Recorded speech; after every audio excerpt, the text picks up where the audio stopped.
इकडे बस ना समोर बघा रेडी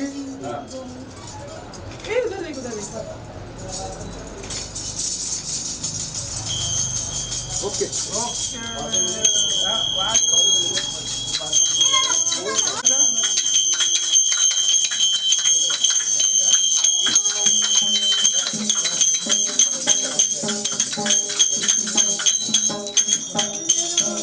देवता धातु देवता सूर्य देवता चंद्रमा देवता वसुओ देवता रुद्रा देवता विद्या देवता मरुदो देवता विश्वे देवा देवता बृहस्पति देवतेन्द्रो देवता वरुणो देवतां सद्यो जातं प्रपद्यामि सद्यो जाताय वे नमो नमः भवे भवे नाति भवे भवत्तमां भवोद्भवाय नमः वामदेवाय नमः ज्येष्ठाय नमः श्रेष्ठाय नमः रुद्राय नमो कलाय नमो कल्पराय नमो बलवराय नमो बलाय नमो बल परमात्माय सर्वभूत दमनोन मनोन्मनाय नमः घोरभ्यः सर्वेभ्यः सर्वसर्वेभ्यो नमस्ते अस्तु रुद्ररूपेभ्यः तत्पुरुषाय महादेवाय नमः तन्नो रुद्रः प्रचोदयात् ईशान सर्वभूतानां सर्वभूतानां ब्रह्मा धर्मते ब्रह्माणो धर्मते ब्रह्मवान् देवताः रन्तन्नाशवहं ध्यावः शान्तिरन्तरिक्षकं शान्तिः पृथिवी शान्तिरापः शान्तिरोषधयः शान्तिः वनस्पतयः शान्तिः देवाः शान्तिः ब्रह्म शान्तिः सर्वगं शान्तिः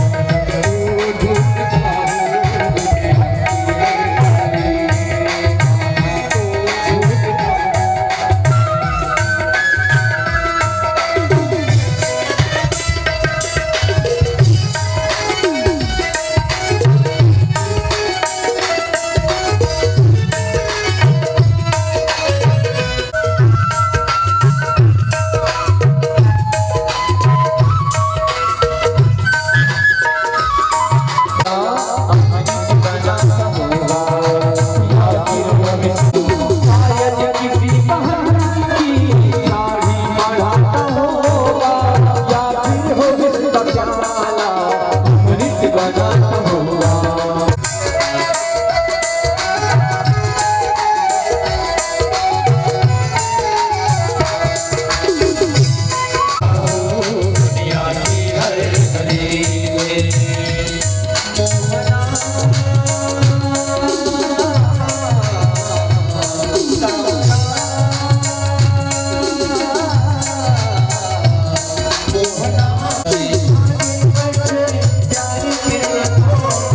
अपने अपने स्थान पर खड़े हो जाए।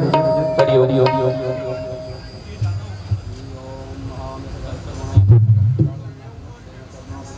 विष्णवे ब्रह्म विष्णवे स्थितात्मनः गन्धाक्षचन्दनं समर्पयामि गन्धचन्दनं समर्पयामि चितान् समर्पयामि पुष्पस्मारान् च समर्पयामि ओखदेः प्रतिमाध्वं प्रचोदयामि। गोविन्दाय नमो नमः।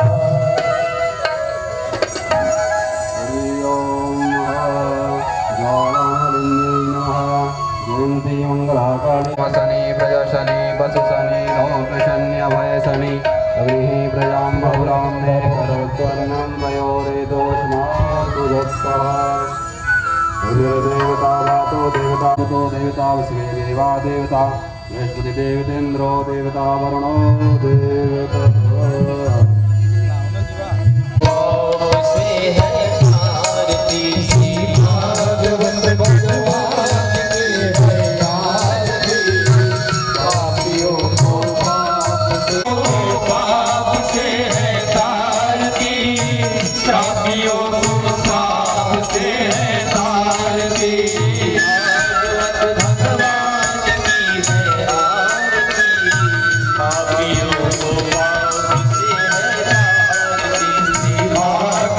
भगवान की है आरती, पापियों को पाप की है तारती।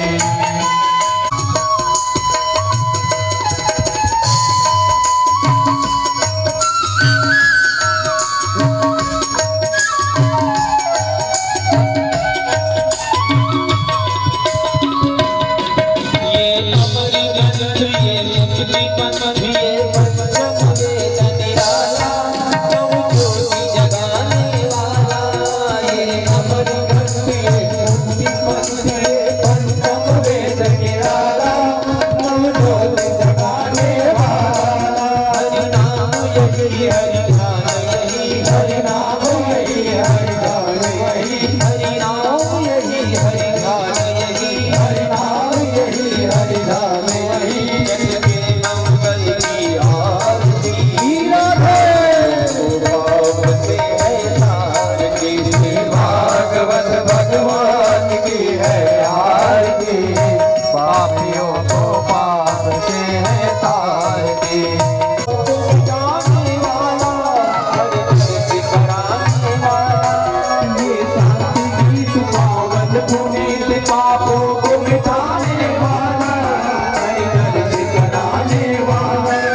समस्त देवी देवताओं की जय हो। सद्गुरुदेव भगवान की जय हो। सकल संत समाज की जय हो। भारत माता की जय हो।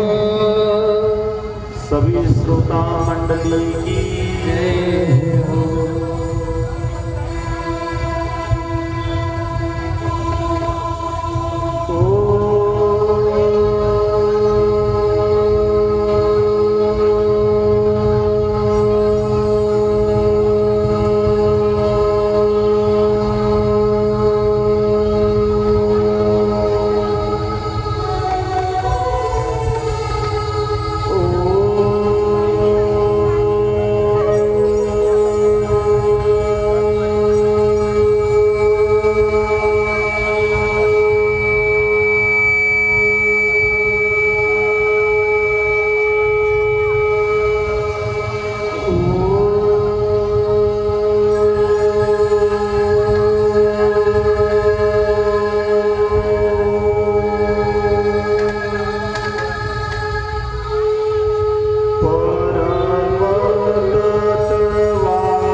ग्राम देवताभ्यो नमः, स्थान देवताभ्यो नमः, सर्वभ्यो देवभ्यो नमः, सर्वभ्यो ब्राह्मणभ्यो नमः। सिद्ध बुद्धि सहिताय श्रीमन्महागणाधिपतये नमः।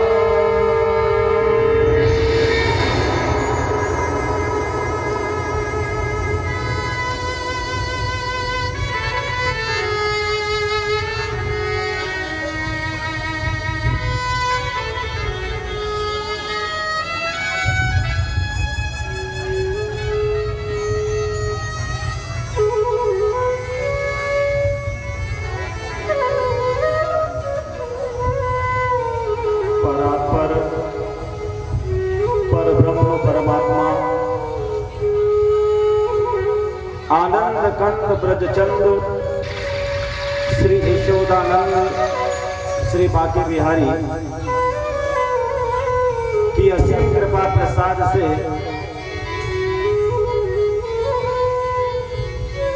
उनके परिवार की ओर से भागवत रूपी ज्ञान गंगा की धारा सतत 6 दिनों से बहती हुई आ रही है। इस कथा में परम श्रद्धेय, परम वंदनीय, परम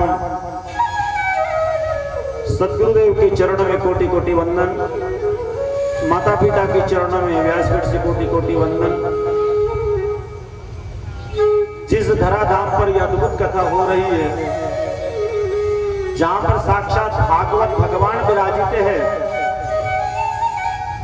ऐसी पावन वृंदावन भूमि, इस भूमि को वंदन है। और भगवान की कथा श्रवण करने आए हुए सभी श्रोताओं का व्यासपीठ से कोटि कोटि अभिनंदन है। श्रोताओं की भक्ति को, उनके अंदर हुए गोविंद की प्राकट्य को यह व्यासपीठ वंदन करती है, अभिनंदन करती हैं। वास्तव में मनुष्य का जीवन बड़ा अनमोल है और मनुष्य जीवन में 2 चीज विशेष रूप से देखी जाती है, समता और विषमता। विषम परिस्थितियों में कैसे रहना, यह हमें सत्संग के माध्यम से हमको प्राप्त होता है। मनुष्य जीवन एक संघर्षमय है। हम प्रणव स्वरूप ओम का जाप करते हैं, इसका मतलब जानते, ओम का जाप करना मतलब आप संसारियों के पास बैठोगे तो आपको समस्या समस्या समस्या ही मिलेगी, और भगवान के समीप आप क्षणिक बैठ जाते हो तो आपको समस्या का समाधान प्राप्त होगा। हमारे गुरुदेव कहा कहते हैं कि नित्य जो प्रणव का ओम स्वरूप जाप करते हैं, नित्य ही उनका परमात्मा के साथ संवाद होता है। और आप लोग, हम लोग भागवत में कहीं पर भी राधा शब्द नहीं है, फिर भी राधे के बिना भागवत अधूरी है। जैसे शरीर आत्मा के बिना, श्वास के बिना शरीर कोई काम का नहीं है, ऐसे विषम परिस्थिति से हमको रास्ता मिल जाए, मंजिल मिल जाए और हम अपने मंजिल पर पहुंच जाए। जैसे संसार में कई लोग मिलते हैं, आने जाने वाले को देखो, कई लोग पूछते भैया ये रास्ता किधर जाएगी। लोगों से देखो ना, वकील साहब पूछते हैं ये रास्ता किधर जाएगी। अरे भैया रास्ता तो किधर न किधर जाएगी, रास्ता तो जिधर न उधर जाएगी। जाना किधर है हम बताएंगे, जिधर तुमको जाना है उधर रास्ता जाएगी कि नहीं जाएगी हम बताएंगे। पूछते रास्ता किधर जाएगी। वैसे विषमता से समता की ओर आज आध्यात्म की जरूरत क्यों है? आध्यात्म की जरूरत इसलिए कि हम परमपिता परमात्मा की परम शक्ति को जान सके। हमारा संबंध आत्मा के साथ परमात्मा का अनंत जन्मों का है। हम संसारियों के साथ जब से जन्म हुए तब से हमारा संबंध है। जैसे ये बताइए, हम जिस दिन से जन्म हुआ हमारा, जिस दिन से हमारा, तो देखो ना भाई, हमारा जन्म हुआ उस दिन से कितने रविवार है ना, कितने आए होंगे? कई सारे रविवार आए होंगे हमारे जीवन में, लेकिन आज के जैसा रविवार नहीं आया है। आज भानु सप्तमी है और हम भगवान के समीप हैं, पास में बैठे हुए। ठीक उसी प्रकार हमारे विषम सब परिस्थितियों से हमको समरसता दिखा दे। भगवान से कभी ना सुख मांगना, कभी सुख नहीं मांगना, भगवान से एक ही चीज मांगना। मैं बार बार कहते आया हूँ और कहता हूँ, सुख के पीछे दुख छिपा है, दुख के पीछे सुख है, लेकिन भगवान से एक ही चीज मांगना कि हमारे मनुष्य जीवन में जब तक सांस है तब तक दुख आवेगा, हमारे जीवन में संकट भी आएंगे, लेकिन उस संकट से लड़ने का सामर्थ्य आज के समय हिम्मत नहीं जुटा पाता व्यक्ति, धैर्य नहीं जुटा पाता। वो धैर्य, वो शक्ति हमें राधा रानी की कृपा से हमको प्राप्त हो और हम सही रास्ते पर पहुंच करके उस मंजिल को पूर्ण कर सके। यह भाव है भागवत का, यही भाव है इस कथा के सार का, यह रहस्य है भागवत का। इसलिए हम सब कहते हैं राधा का नाम अनमोल। बोलिए राधा रानी की सब लोग दोनों हाथों से ताली सेवा के साथ कहते चलेंगे।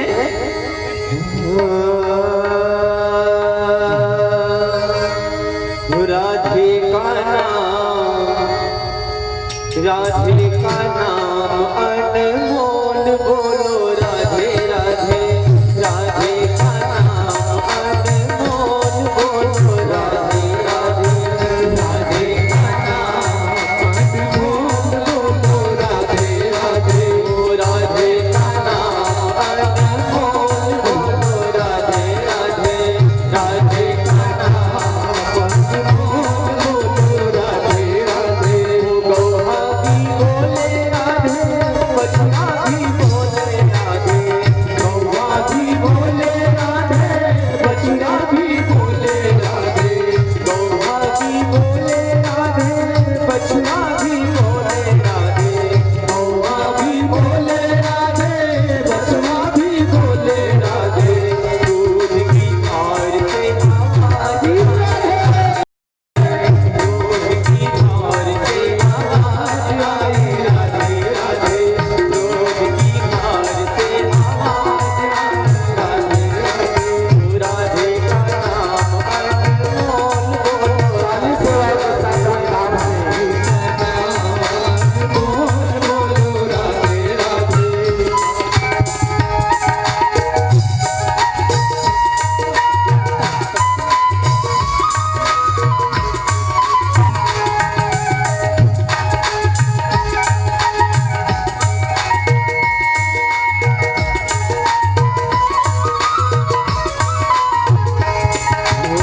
ब्रह्मा भी बोले राधे, विष्णु भी बोले राधे, ब्रह्मा भी बोले राधे, विष्णु भी बोले राधे, ब्रह्मा भी बोले राधे, विष्णु भी बोले राधे, ब्रह्मा भी बोले राधे, विष्णु भी बोले राधे। शंकर की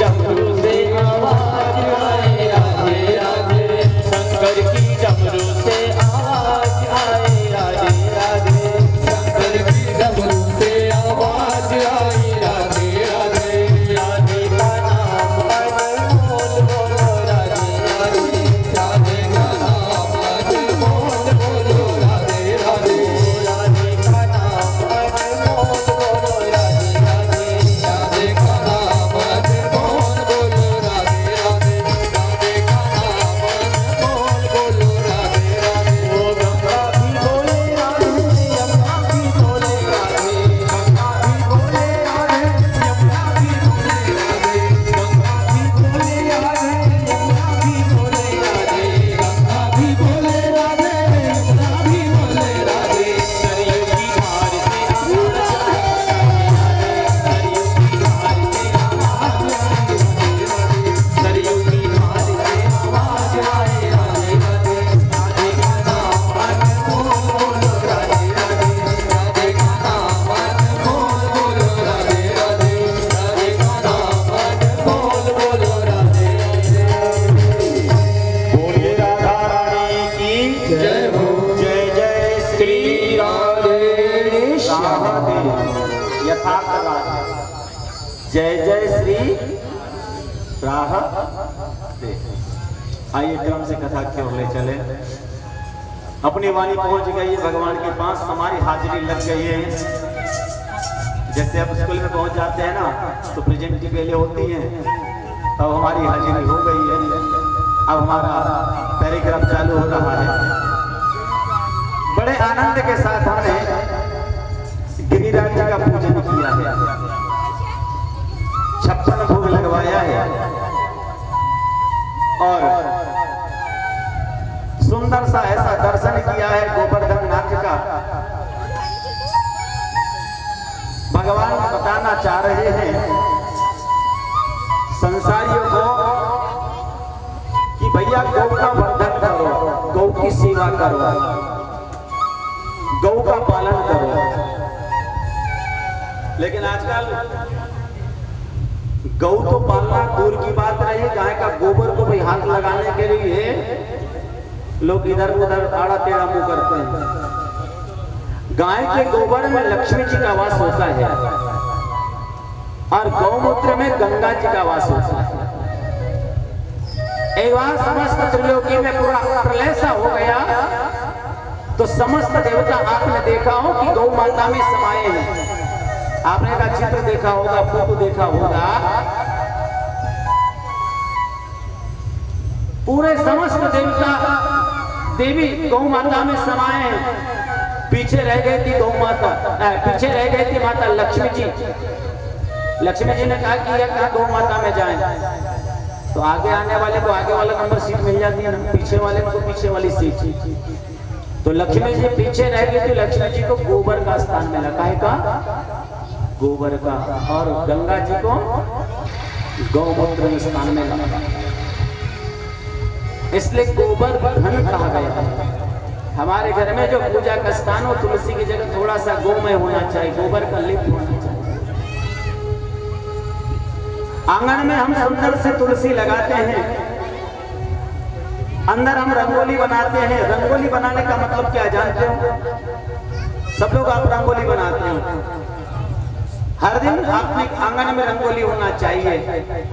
कुछ माताएं दिवाली के समय बड़ी सुंदर सुंदर बड़ी बड़ी रंगोली बनाती हैं।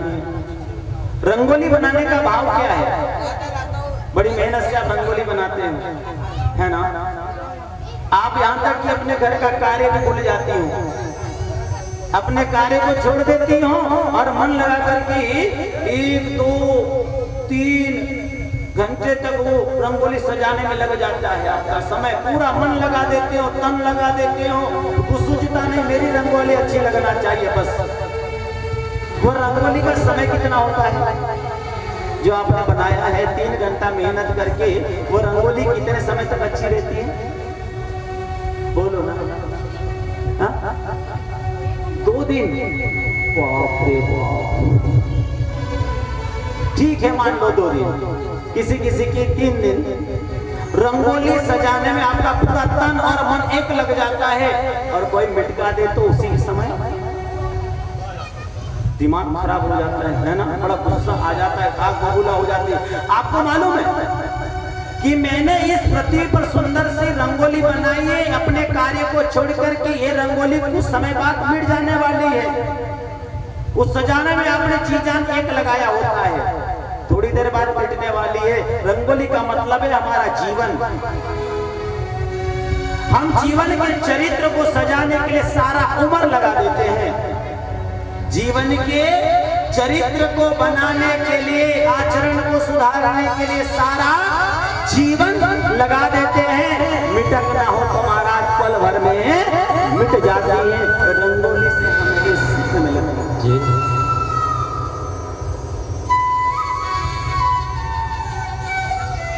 जिनसे गौ सेवा नहीं हो सकती, जहां पर गौशाला है वहां गौशाला में एक गौ को दान, एक गौ को गोद लेकर के उनकी सेवा करनी चाहिए। गौ सेवा का महत्व आज कलिकाल में जितने भी भागवत वक्ता है ये 2 चीज पे ज्यादा बोलते हैं।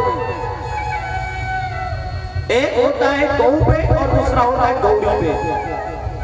आजकल के वक्ता व्यास जो है ये दो चीज पे ज्यादा वो बखान करते हैं, एक गौ पे और दूसरा गौरी मतलब कन्याओं पे। आज गौ माता की विशेषता क्यों है समझ लीजिए, जैसी आज कन्याओं की आवश्यकता है, कन्या कम है ना, जितनी जनसंख्या पुरुषों की हुआ करती थी उतनी गौ माता हमारे भारत भूमि में हुआ करती थी, लेकिन आज गौ माता है नहीं। और गौ माता की विशेषता बताएं आपको, 84 लाख योनि। अब गौ माता कोई गौ माता हम क्यों मां कहते हैं, क्यों क्यों कारण क्या है? 84 लाख योनियों में सबसे अंतिम जो लास्ट योनि है ना, लास्ट वो है गौ। उसके बाद में ये मनुष्य बनता है, उसके बाद। और मनुष्य में सबसे पहले बनता क्या है, तो मनुष्य सबसे पहले बनता है शूद्र। शूद्र रहते हुए उसने अच्छे कार्य किया है, अच्छे कर्म किया है, तो अगला जन्म उसका बनता है वैश्य। वैश्य है, कर्म अच्छा है, कर्म अच्छा किया है तो होता है क्षत्रिय। क्षत्रिय है, क्षत्रिय रहते हुए भी कर्म को अच्छा किया है, साधन अच्छा किया है, कर्म की प्रधानता कार्य तो होता है ब्राह्मण। और ब्राह्मण है, ब्रह्मत्व को प्राप्त किया है, कर्म अच्छा किया है तो ब्रह्मत्व को प्राप्त करता है। और नहीं तो फिर सांप सीढ़ी वाला खेल है मनुष्य का जीवन, 1 से लेकर 100 अंक तक आते हैं, बीच बीच में कितने सारे काल खड़े रहते हैं, जहां से शुरुआत हुई थी फिर वही कीड़ा मकोड़ा आकर के फिर वही। इसलिए इतने सारे जीव जंतु हैं, इतने सारे पशु पक्षी हैं, सब में निद्रा है, सब में भूख प्यास है, सब में आलस है, सब में निद्रा है। मनुष्य में भी है कि नहीं, लेकिन मनुष्य में विवेक है, मनुष्य में ज्ञान है। अपने ज्ञान के द्वारा हम समाज में कैसे प्रतिष्ठा प्राप्त कर सकते हैं, अपने ज्ञान के बल पर हम प्रभु को कैसे प्राप्त कर सकते हैं, यह भाव है मनुष्य का, क्योंकि हम सब परमात्मा के अंश हैं। भगवान ने देवराज इंद्र को क्षमा कर दिया।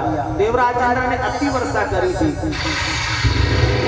मेरी पूजा बंद हो गई ना, क्योंकि भगवान द्वारकाधीश भगवान बालकृष्ण ने गिरिराज जी का पूजन कराया तो देवराज इंद्र को लगा कि मेरी पूजा बंद हो गई, तो इंद्र ने वृष्टि करी है और सब ग्वाल बाल सखा गव्य भगवान के पास आ गए। सुखदेव जी परिचित कहते हैं, गुरुदेव देवराज इंद्र के द्वारा वरुण ने अतिवृष्टि करी तो वह जल गया कहां? इस पृथ्वी पर जब जल आया है तो जल गया कहां? तो सुखदेव जी कहते हैं, परिचित सुनो, एक सुंदर कथा है। उस अतिवृष्टि के जल को अगस्त ऋषि ने पान किया। अगस्त ऋषि ने पान किया, बोले कैसे? एक बार की बात है, भगवान शंकर जी और पार्वती कैलाश पर विराजित हैं। कभी कभी जो कार्य करो ना पति पत्नी में, आपस में तालमेल बना करके कार्य करना चाहिए। कोई कार्य जब करते हैं तो पति पत्नी का सही मतलब सलाह होना चाहिए, राय होना चाहिए। यदि पत्नी कभी अपने मर्जी से कोई कार्य कर देती है तो पति देव कहते हैं तू जाने ना तेरा काम जाने। सलाह बहुत जरूरी है। और एक बार हुआ ये,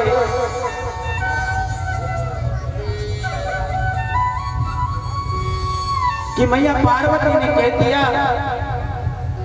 हमें ब्राह्मण जी माना है, हमारे घर ब्राह्मण को भोजन कराना है। तो शंकर जी ने कहा ठीक है, एक आध बार व्यवस्था कर लेंगे, ब्राह्मण जी मां देना, अच्छी बात। ऐसे पार्वती जी कई बार कहते रही लेकिन समय कुछ आया नहीं। एक दिन पार्वती जी ने कहा कि हमें ब्राह्मण को जिमाना है, तो शंकर जी ने कहा ठीक है, एक अच्छा समय आएगा तब जिमा देंगे। ऐसा समय चलता गया चलता गया चलता गया। एक दिन की बात है कि मन में जिज्ञासा उत्पन्न हुई कि हमें ब्राह्मण को भोजन कराना है, और मन में संकल्प लिया कि आगे ब्राह्मण देवता दिखाई दिए, अगस्त मुनि दिखाई दिए। अरे कितने अच्छे भाग है। मन में इच्छा रखी कि हमें आज ब्राह्मण को भोजन कराना है, और ब्राह्मण देवता आगे, कितनी अच्छी बात है। अगस्त मुनि से कह दिया कि प्रभु हमारे यहाँ भोजन का निमंत्रण है, आप भोजन के लिए, आपको आमंत्रण है, आप भोजन के लिए ठीक कल 11 बजे पहुंच जाना। अगस्त मुनि ने कहा ठीक है भैया, कितनी अच्छी बात है, भोजन करने आएंगे, बिल्कुल आएंगे। पार्वती जी ने भगवान शंकर जी से कहा कि स्वामी हमें ब्राह्मण को जिमाना है। तो शंकर जी ने कहा ठीक है, जिमा देने का बाद बोले नहीं, हमने ब्राह्मण देवता को निमंत्रण दे दिया है और वो कल जिमने के लिए आएंगे। अरे इतने जल्दी कैसे व्यवस्था होगी पार्वती? ब्राह्मण को जिमाना मामूली बात थोड़ी ना, पहले व्यवस्था करनी पड़ती है, सामग्री इकट्ठा करनी पड़ती है। ऐसा नहीं कि ब्राह्मण को जिमाने बैठ गए और आप बाजार में सामान लेने चले गए, पूरी तैयारी कर ले। बोले नहीं, हम ब्राह्मण को जिमाएंगे, हमने निमंत्रण भी दे दिया है। अच्छा ठीक है, निमंत्रण दे दिया तो अच्छी बात। किसको निमंत्रण दिया? बोले जो अगस्त जी महाराज दिखाई दिए, तो अगस्त जी महाराज को ही हमने निमंत्रण दे दिया। तो शंकर जी कहने लगे ए पार्वती, ये क्या कर दिया? अरे निमंत्रण देना था तो कम खाने वाले को बुलाती ना, ज्यादा खाने वाले को काय को बुलाती? अगस्त जी ने जानते हो ना, पूरे सागर को माधवाय नमः, केशवाय नमः, नारायणाय नमः समझ करके पी गए थे। वो अगस्त मुनि है। सारे नदियों का जल सागर में मीठा आता है, लेकिन सागर कैसा है? खारा। अगस्त मुनि ने समुद्र के अभिमान को त्यागने के लिए आचमन किया है। पंडित जी लोग आचमन कराते हैं, 3 बार पानी देते, हाथ धो लो, माधवाय नमः, केशवाय नमः, नारायणाय नमः। ऐसे भी अगस्त मुनि पूरे जल को सूख गए थे, इतना जल उन्होंने प्रसन्न किया। अरे भोजन के लिए बुलाया है तो कम खाने वाले को बुलाती, ज्यादा खाने वाले को क्यों बुलाई? बोले बस मैंने निमंत्रण दे दिया है, साक्षात मैं अन्नपूर्णा हूँ, सारे विश्व को भोजन कराती हो, तो क्या एक ऋषि को भोजन नहीं करा सकती क्या? आप निश्चित हो जाइए।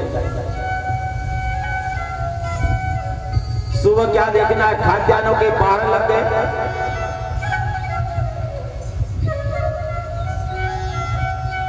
समय उचित जानकर के अगस्त जी महाराज आए। अगस्त जी महाराज का उन्होंने स्वागत किया, सत्कार किया, चरण दिलवाए, तिलक लगवाया, भोजन के लिए ले आए। अब भोजन करने के लिए भेजे।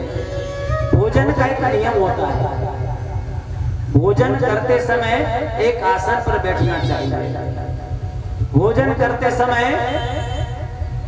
जल सामने रखना चाहिए, और भजनम भोजनम मौनम, कम से कम भोजन को मौन होकर करना चाहिए। लेकिन आजकल कहाँ, कभी मोबाइल लगा लिए तो कभी टीवी लगा लिए हैं, कभी भोजन करने बैठो तो कभी जो सहन करने वाला जो बिस्तर होता है ना, उस पर भोजन नहीं करना चाहिए, दरिद्रता आती है। कभी भी भोजन करना हो तो आसन लगा करके भोजन करना चाहिए, न कि सहन करने वाले भोजन पर, सहन करने वाले बिस्तर पर भोजन नहीं करना चाहिए, दरिद्रता आती है। एक एक स्थान होते हैं ना, पूजा का स्थान होता है, शयन का स्थान होता है, रसोई का स्थान होता है। हमारे शरीर के भी अलग अलग स्थान है, एक स्थान होना चाहिए। इधर उधर की वार्ता नहीं करना चाहिए, क्योंकि जैसे खाए अन्न तैसे होवे मन। जैसा अन्न हम ग्रहण करेंगे वैसा विचार उत्पन्न हमारे मन में होगा। कम से कम भोजन करते समय तो मौन होकर के करना चाहिए कि हम इतना सारा करते काय के लिए, अपना भरण पोषण धन में करते काय के लिए, भरण पोषण के लिए ना, तो शांति के साथ भोजन कर लेना चाहिए। अगस्त जी महाराज तो रसोई ले आई गई, अगस्त जी महाराज भोजन करने लगे। परोसने वाली बढ़िया परोसने लगी, परोसने वाली एक कला है। भोजन परोसना भी एक बड़ी सुंदर कला है। भोजन परोसने का मतलब ये कि नहीं खाने वाला भी अगर मीठे वाणी से परोस दे तो ले लो भैया थोड़ा सा एक ठोसा, तो वो भी ले लेते हैं। भोजन करने लगे अगस्त जी महाराज। अगस्त जी महाराज भोजन करते गए, परोसने वाली परोसती रही। अगस्त जी महाराज की जठरा अग्नि धड़क गई हो, मानो भोजन में थाली में आया हुआ सारा भोजन उनके मुखारबिंद में स्वयं जाने लगा। स्वयं अपने आप थाली में करके मानो सारा भोजन उनके मुखमंडल में जाने लगा। परोसने वाली घबरा गई, कहीं भोजन के साथ साथ हम न चले जाए। पार्वती जी ने भगवान शंकर जी की ओर देखा कि प्रभु ये क्या हो रहा है। शंकर भगवान ने माला ले ली और माला लेकर के राम राम राम राम की माला जपने लगे। राम राम राम राम राम राम राम। मैया जी पूछने के लिए आती तो शंकर भगवान राम राम राम राम राम राम करने लगे जाते। अब मालूम है माला जाप करने मतलब बोलने वाले तो है नहीं। दौड़ दौड़ कर पुरुष सारे खाद्यान्नों के पार जितने लगे थे धीरे धीरे कम होने लगे। मैया पार्वती जी घबरा गई। एक ब्राह्मण को नहीं जिमा सकी मैं घर में। अरे ब्राह्मण देवता कैसे कि यहाँ की बात वहाँ और वहाँ की बात वहाँ लेकर जाते हैं। एक ही बार भगवान शंकर जी के घर भोजन करने गए और भूखी आ गए। ब्राह्मण देवता बड़े विचित्र हैं, यहाँ की बात वहाँ ले जाते हैं।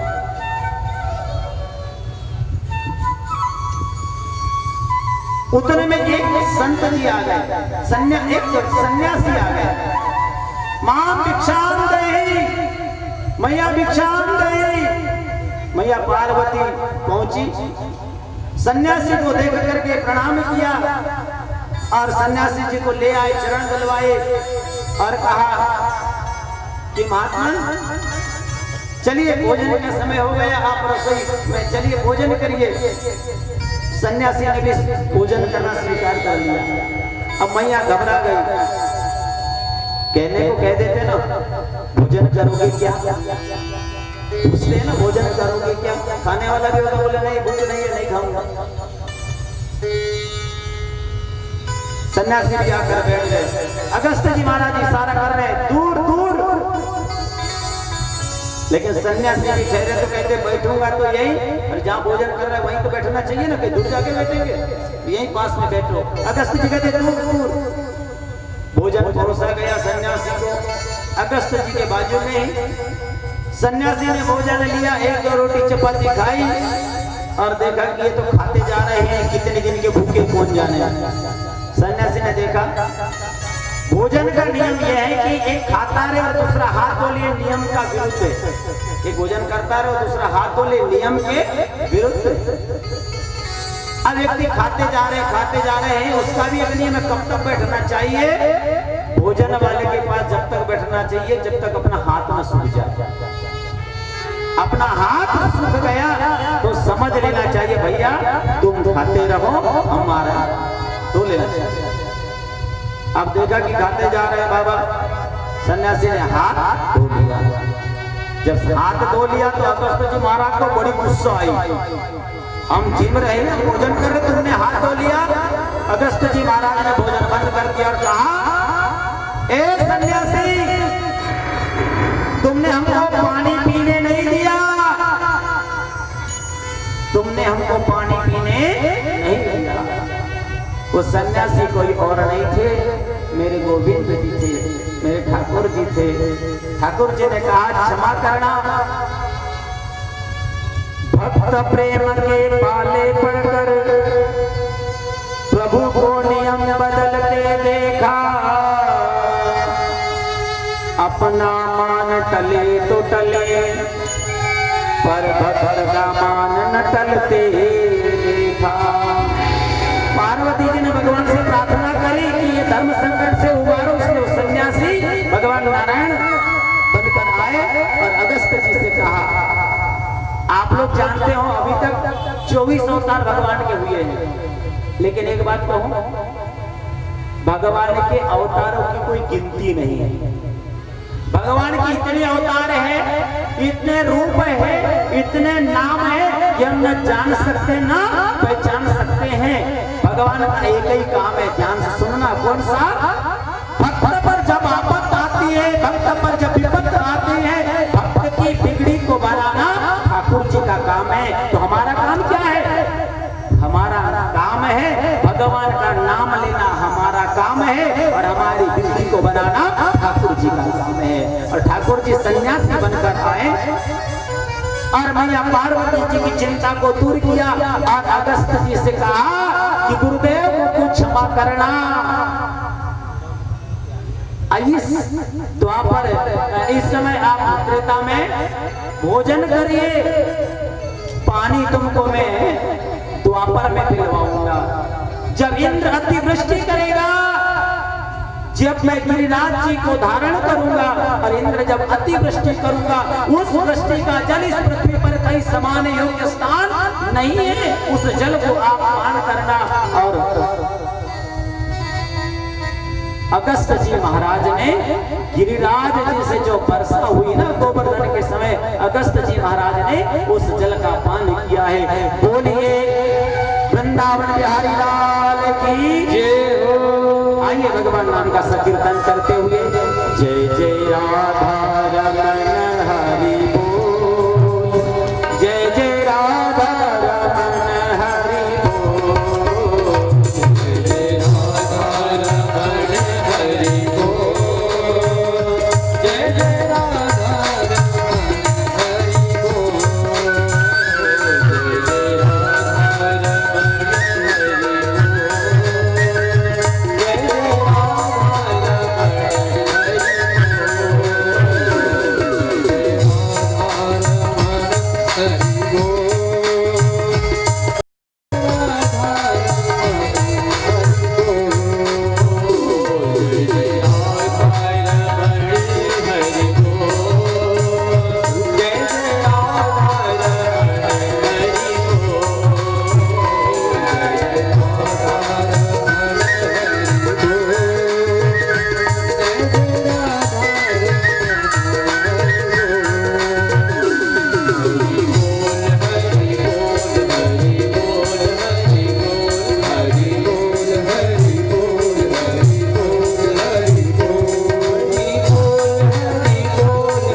रमन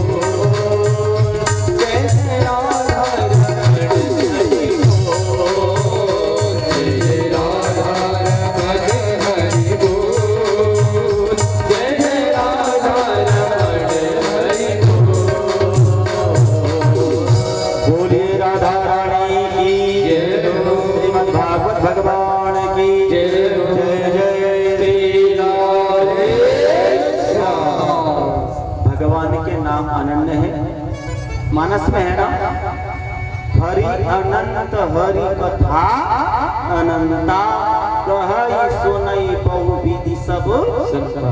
बस हमारी आस्था परमात्मा से न छूटे, हमारा मन परमात्मा में लगा हो। परिस्थितियां चाहे विषम आए, जग रूठे तो रूठे, मेरा ठाकुर मुझसे न रूठे। आइए प्रेम की चर्चा को आगे बढ़ाते हैं और रास लीला की कथा में प्रवेश करते हैं। रास पंच अध्याय ये भागवत के पंच प्राण हैं। ये रास लीला कोई काम लीला नहीं है, और जो काम लीला समझने वाले हो उस रास लीला को नहीं समझ सकते, क्योंकि कहते हैं ना, कामी कपटी लालची इनसे न भक्ति हो, कौन कौन भक्ति नहीं कर सकते? कौन कौन व्यक्ति भक्ति नहीं कर सकते? उनको बताया है, कामी कपटी लालची इनसे न भक्ति हो, भक्ति करेगा कोई सूरमा, लोक लाज सब संसार में। देखो कोई मंदिर जा रहा हो तो पड़ोसी अच्छा नहीं देख सकता आपको, भजन कर रहे हो तो बोले कब के भजनानंदी हो गए, कीर्तन में नाच रहे हो तो कई बोले कब से नाचने लगे, हंसी उड़ाते है ना। लेकिन जिसको लगन जिससे लग गई हो वो क्या जाने, लगन लगन सब कहे, लगन आवे कोई, लगन एक बार लग गई हो परमात्मा से, उसके खुशी का कोई ठिकाना नहीं रहता। और जिसको लगन ही नहीं लगी हो, जिसने उस अध्यात्म की डोर को जाना ना हो, परमात्मा की शक्ति न पहचाना हो, उसे क्या मालूम गोपियों के पास क्या था। गोपियों ज्यादा पढ़ी लिखी थी ना थी, गोपियों के पास एक ही था भगवान कृष्ण, कृष्ण की भक्ति पढ़ी लिखी थी ना। लेकिन सरलता से सहजता से गोपियों ने गोपाल को प्राप्त कर लिया। किस कारण? भगवान तो न तो किसी की जाति पूछते हैं, न धर्म पूछते हैं, न पंथ पूछते हैं, जाति पाति पूछे ही नहीं, जाति पाति पूछे ही नहीं कोई, हरि को भजे सो हरि को होई, जिसने हरि को भज लिया। ये तो भागवत की बात है। ब्रज के नंदलाला राधा जी के सांवरिया, सब दुख दूर हुए जब तेरा नाम लिया। रस लीला के पंच अध्याय, पंच प्राण है शरीर। प्रथम सो मेरी भागवत भक्त भगवत बानी, द्वितीय आराधे भक्ति व्यास नव भांति बखानी, तृतीय करे गुरु समझी दक्ष सर्वज्ञ रसिलो, चौथे हो विरक्त बस बनराज बसिलो, पांचवे फूले सुधी तब छठे भावना रास की, साते पावे रीति रस श्री स्वामी हरिदास की। बोली हरिदास जी महाराज की। कभी आप गए निधिवन में श्री हरिदास जी महाराज रासलीला किशोरी राधा रानी के साक्षात प्रागट्य करता है श्री हरिदास जी महाराज में। अब कभी भी चले जाओ आप, इस बार तो चलने वाले हो ना सावन में, है ना। शायद 125वीं कथा इस बार वही होगी। और एक बात खुशी की है कि 121 में हम अभी कर रहे हैं, 122वीं कथा भी तिरोड़ा में होना है, इसी महीने में होना है। आज यही बात हुई है ना, वो कथा यही है। और हर वर्ष की एक कथा 18 वर्ष तक 18 पुराण वृंदावन में होगी। 3 हो गई हैं, इस बार देवी पुराण की बात हर वर्ष। और वृंदावन से आनंद कहीं और आता नहीं हो। कम से कम एक बार तो बिहार जी के दर्शन करा, एक बार।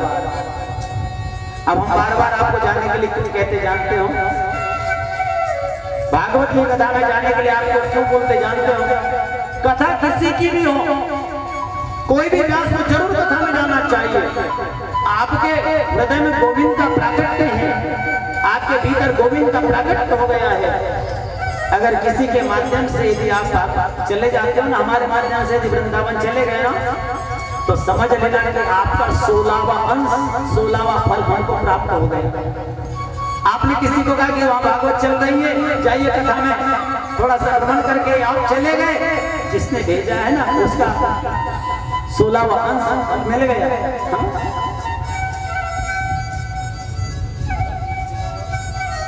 रास का प्रसंग यदि सुनना हो तो शुरुआत करें। श्री हरिदास स्वामी ने लिखा है, जो बाके बिहारी जी के प्राकट्य करता है और पहले भागवत सुने, भक्तों के मुख से पवित्र वाणी। व्यास जी ने जो नवदा भक्ति का वर्णन किया है, उसी के जीवन में, उसी के आधार पर अपने जीवन का व्यापन करें। और तीसरी बात, जीवन में गुरु श्रेष्ठ होना चाहिए। श्रेष्ठ कौन होना चाहिए? गुरु। जिनको अच्छे गुरु नहीं मिलते ना, तो गंगा जी को गुरु बना लेना चाहिए, ये जल को गुरु बना लेना चाहिए। जिसको ज्यादा गुस्सा आता है, जिसको ज्यादा क्रोध आता है, अति क्रोध आता है, उसे जल को गुरु बना लेना चाहिए, पानी को गुरु बना लेना चाहिए। पानी से क्या सीख मिलती है? अरे पानी को कितना गर्म करो, कितना गर्म करो, कितना गर्म करो, पूरा 15 किलो का गैस का हंडा खत्म करो। लेकिन कुछ देर के बाद गर्म किया हुआ पानी, बोलते क्यों नहीं, ठंडा हो जाता है। वैसे क्रोध, गुस्सा कितना करो, कितना करो, कितना करो, लेकिन क्षण भर का गुस्सा न जाने क्या से क्या नहीं कर देता। क्षण भर का गुस्सा हो, गुस्सा आया, एकदम पकड़ा टीवी और फोड़ के फेंक दिया, बाद में पछतावा हो यार, ये कहाँ पटक दिया। अभी तो टीवी की जगह मोबाइल आ गया हो। थोड़ा देर गुस्सा आया कि ले पटक दिए, बाद में आया कि 18,000 का था, कहाँ के काम फोड़ दिए, बाद में पछतावा होने लगा। क्षण भर का गुस्सा न जाने क्या से क्या नहीं कर देता। इसलिए जिनको गुस्सा ज्यादा आता है वो पानी को गुरु बना ले, जल को गुरु बना ले। और जिनको संगत अच्छी नहीं रहती, उनको गंगा जी को गुरु बना लेना चाहिए। बोली गंगा मैया की जय। और इसी महीने में गंगा जी का प्रादुर्भाव, गंगा दशहरा का पर्व चल रहा है। ये जो कथा चल रही है, गंगा दशहरा का पावन पर्व और रामेश्वर की जो प्रतिष्ठा चल रही है ना, इस महीने में गंगा जी का प्रादुर्भाव, प्राकट्य और रामेश्वर की स्थापना हुई है। महाराज, जो पर्व चल रहा है, बोली गंगा मैया की, बोली श्री रामेश्वर धाम की जय। गंगा जी की धारा, गंगा को गुरु कैसे बना लेना चाहिए? क्योंकि मैंने पहले ही कहा है कि मैं कथा कहानी नहीं बताने वाला हूँ। भागवत में इस बार कथा कहानी नहीं बताने वाला हूँ। भागवत में मैं रहस्य बताने वाला हूँ, क्योंकि बहुत कहानी बता दी। हर कथा के पीछे एक रहस्य होता है, एक राज होता है। कैसे राज होता है बताऊं? आपका मकान कितने का होगा? कितने का होगा? बोलते जाओ वकील साहब। 25 लाख। उस 25 लाख के मकान में कितने रुपए का सामान रखा होगा? उस 25 लाख के मकान में कितने रुपए का सामान रखा होगा? मैं भागवत का एक सूत्र दे रहा हूँ कि भागवत क्या, बहुत ध्यान से सुनना, क्योंकि कथा कहानी में नहीं सुनाने वाला। पहले मैंने कहा था कि कथा बहुत सुना लिया, अब मैं भागवत रहस्य की ओर जा रहा हूँ। मकान कितने का? 25 लाख का। अब किसी का 1 लाख का भी हो सकता है, 50,000 का भी हो सकता है। अपने घर की कल्पना आप खुद करिए कि हमारा मकान कितने लाख, उसमें कितने रुपए की सामग्री लगी है। 1 लाख का मकान है तो 2 लाख की सामग्री रखी है, और 25 लाख का मकान को समझ लेना 50 लाख की प्रॉपर्टी रखी है। बिल्कुल है ना? 1 लाख के मकान में 2 लाख की प्रॉपर्टी संपत्ति रखी है। उतनी बड़ी संपत्ति में कितने रुपए का ताला लगा है? कितने रुपए का ताला लगा कर आया है? तो 1 लाख रुपए वाले ने 100 रुपए का लगाया होगा। 100 रुपए का ताला लगा क्या? वो 100 रुपए के ताले की चाबी कितनी बड़ी होगी? वो चाबी कितनी सी होगी? इतनी सी की होगी, इतनी सी की चाबी की। ये भागवत का बीज सूत्र क्ली, क्ली देवी पुराण का बीज मंत्र क्ली, अर्थात तो की को पकड़ लिए। की को मतलब चाबी को। हमने चाबी को पकड़ लिए तो ताला मिल गया, ताला मिल गया तो सारा दरबार खुल गया। तो हमको क्ली को पकड़ना है, अर्थात हमको अपने आप को जानना है। सबसे पहली बात हमको अपने आप को जानना है कि मैं कौन हूँ, मेरा आने का सार्थक कारण क्या है, मेरा उद्देश्य क्या है और मैं कौन से लक्ष्य की ओर चल रहा हूँ, उसकी को पकड़ना है। और महाराज यही तो बात है। गोपी का मतलब है गोभी इंद्रिया रस पीवती, जो एक एक इंद्रियों के रस का पान करती हो वो गोपी है और भगवान के वो रस को जानती है। गोपी बनना सरल नहीं है। गोपी बनने के लिए पहले गाय का पीना पड़ेगा। गोपी बनने के लिए पहले गाय का, गौ माता का पीना पड़ेगा। क्या? दूध भी पीना पड़ेगा, गौमूत्र भी पीना पड़ेगा।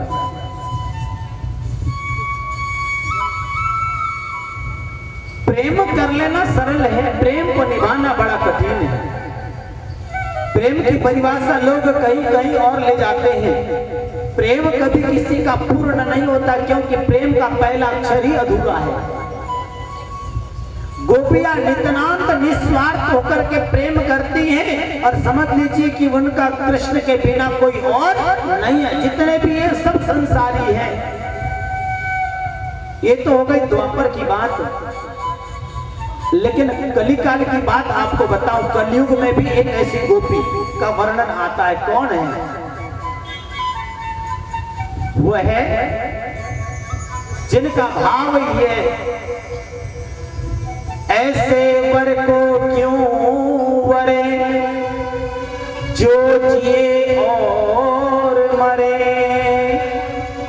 वर वरिये गोपाल जी जासो चुगलो अमर होई जाए। एक बात मेरे समझ में नहीं आती, एक बात विशेष कहूं आप लोगों से।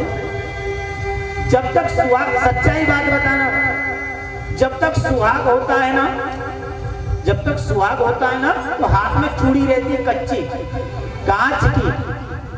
और जब सुहाग चला जाता है तो फिर चूड़ी कौन सी पहनते हैं? बोलते क्यों नहीं?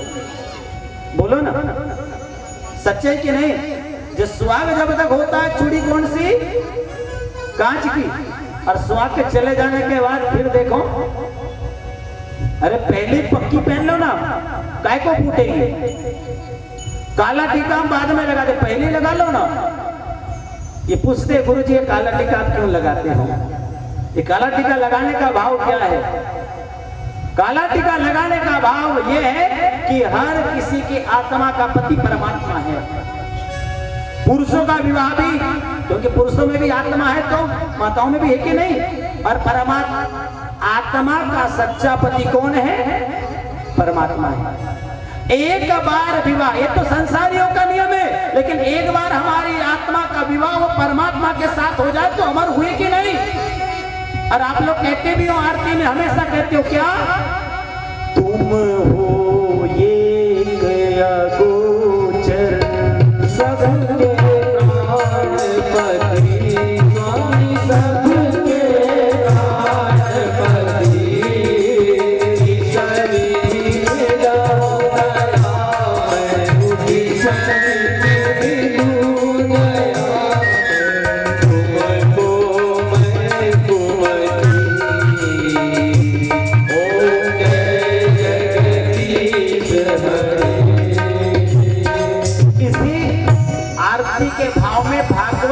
किल्ली रखी है, चाबी रखी है इसी आरती में।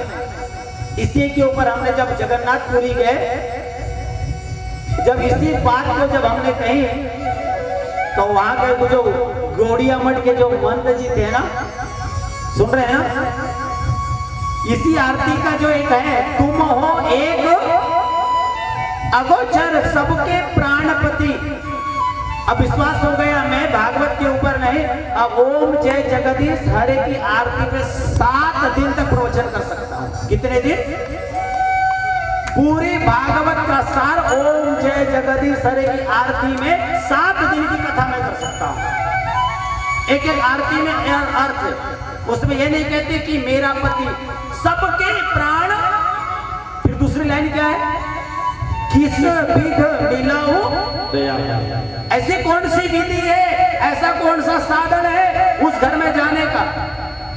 अरे उस घर में ताला लगा हुआ है ना, उस घर में जाने का साधन क्या? ऐसी कौन सी साधन है, कौन सी ऐसी युक्ति है, ऐसी कौन सी किली है, ऐसी कौन सी चाबी है जहां वहां तक पहुंच सकते हैं?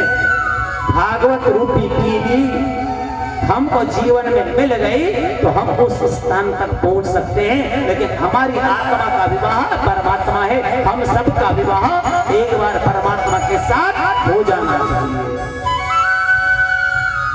और वो कलिकाल की संत मीराबाई कहते हैं ना, खदान से निकली हुई हर चीज हीरा नहीं होती, खदान से निकली हुई हर चीज हीरा नहीं होती, शक्कर से बनी हुई हर चीज सीरा नहीं होती।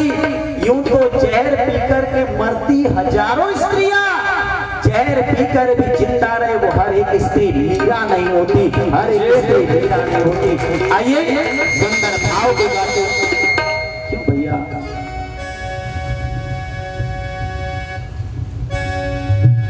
बोल शिवा के हरिलाल की जय हो।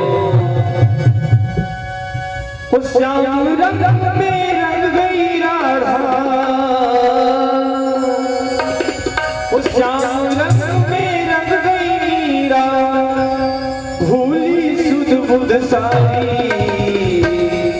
मीरा के मन में बस गए श्याम बिहारी, मीरा के मन में बस गए श्याम बिहारी, मीरा के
जनाबाई की जय, मुक्ताबाई की जय हो, सकल मंडली की कम से कम जय तो बोल दो अपने लिए।